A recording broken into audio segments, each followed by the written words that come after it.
Le phénomène des bastides au Moyen-Âge est un mouvement d'une ampleur inégalée, en particulier dans le sud-ouest. En quelques décennies seulement, 300 villes neuves vont sortir de terre. Des villes champignons, souvent créées ex nihilo. Le Lot-et-Garonne est le département français qui compte le plus de bastides. Voici l'une des toutes premières, Montflanquin. Comme son nom l'indique, elle est au sommet d'un petit mont, un pêche comme l'on dit ici.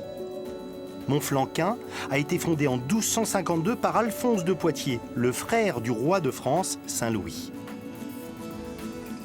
Sylvie, nous sommes dans une toute petite ruelle ici. Oui, nous sommes dans ce qu'on appelle un carrero. C'est une ruelle qui se trouve en cœur d'îlot, qui traverse toute la Bastide et qui donne des accès secondaires aux maisons et qui permet de desservir celles qui n'ont pas d'accès direct sur la rue et en particulier sur les parties arrière des maisons, qui ont une vocation plutôt domestique. Revenons aux origines de ces bastides. Quelles sont les premières étapes ? Pour faire une bastide, il faut avoir un lieu, il faut avoir un terrain. Donc l'autorité, celle qui veut fonder la bastide, doit trouver un seigneur avec qui elle va conclure un accord et donc signer un contrat de pareage. Et à partir du moment où l'accord est trouvé, on peut donner une charte de fondation et là, la bastide peut enfin démarrer. Le terrain est acquis, le nom choisi reste à attirer les habitants. Principal outil, la charte des coutumes. Un document qui établit les droits, les privilèges accordés aux futurs citadins. Un texte que l'on faisait lire par des crieurs publics qui parcouraient les campagnes du marketing avant l'heure. La charte précise celui qui va devenir un citadin, qui va venir habiter dans la Bastide, va avoir un certain nombre de droits. Il sera dispensé, par exemple, lorsqu'il va vouloir vendre des marchandises au marché, il n'aura pas de taxes particulières à payer, ce qui est un privilège par rapport à ceux qui viennent de l'extérieur. Parmi les grandes nouveautés qu'on peut découvrir dans cette charte, c'est l'administration de la ville. Oui, une des originalités des Bastides, c'est d'octroyer un semblant d'autonomie municipale. C'est-à-dire que les habitants de la Bastide vont avoir des représentants. Plus à l'ouest, on va appeler ça des jurades. Ici, on sera dans le système du consulat. Et ils sont chargés de représenter tous les habitants et de fixer les règles. Donc c'est un peu les compétences d'une municipalité aujourd'hui. En lisant la charte de Montflanquin, on comprend mieux pourquoi les Bastides ont connu un tel succès. Par exemple, les habitants peuvent avoir leur propre four, fini le monopole seigneurial.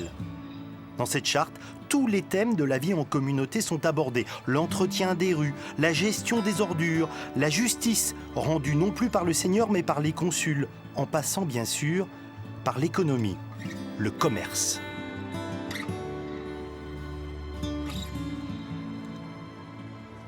Nous arrivons, Sylvie, place du marché. Ce n'est pas pour rien qu'elle est au cœur de cette Bastide.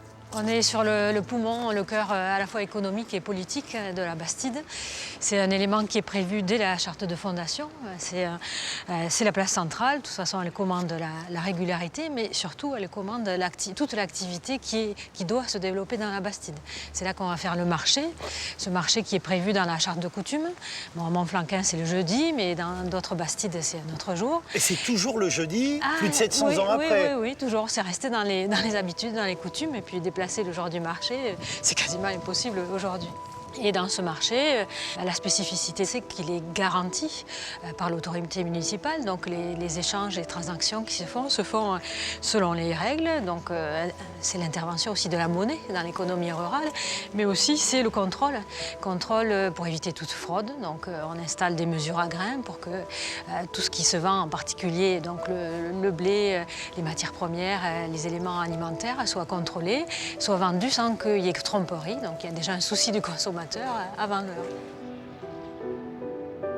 Avec les Bastides, c'est une nouvelle classe qui émerge, celle des commerçants, des bourgeois.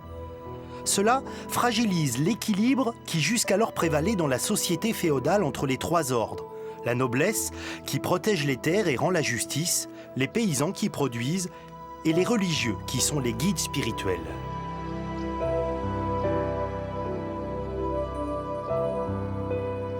Sylvie, on est sur l'église, au sommet. Et en fait, cette église, elle est un peu excentrée. Elle n'est pas justement au cœur de la Bastide. C'est assez classique dans les Bastides parce que c'est symbolique de la volonté, dès le départ des fondateurs, de montrer que le cœur de la Bastide, c'est pas la présence de l'église, c'est la place, c'est le marché.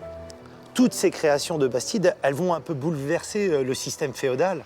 Ben, bien sûr, parce que chaque paroisse est créée en association avec un détroit, donc un territoire qui est découpé dans le réseau des anciennes seigneuries. Pour les seigneurs, ces Bastides, c'est une réelle concurrence, ne serait-ce que parce qu'elles attirent de la population, ça leur en enlève. Ah, bien sûr, bien sûr. Il y a eu souvent d'ailleurs des procès, des conflits entre les seigneurs voisins des Bastides et les Bastides elles-mêmes, parce qu'il y a une sorte de concurrence déloyale, finalement, entre les habitants, les paysans qui souhaitent vivre différemment et bénéficier des avantages que procure la Bastide. Ça bouge le système féodal. Ah, bien sûr. Tout le système se retrouve complètement changé ou en grande partie changé. Et la géographie des pouvoirs, la géographie territoriale s'en trouve assez sérieusement modifiée au début du XIVe siècle.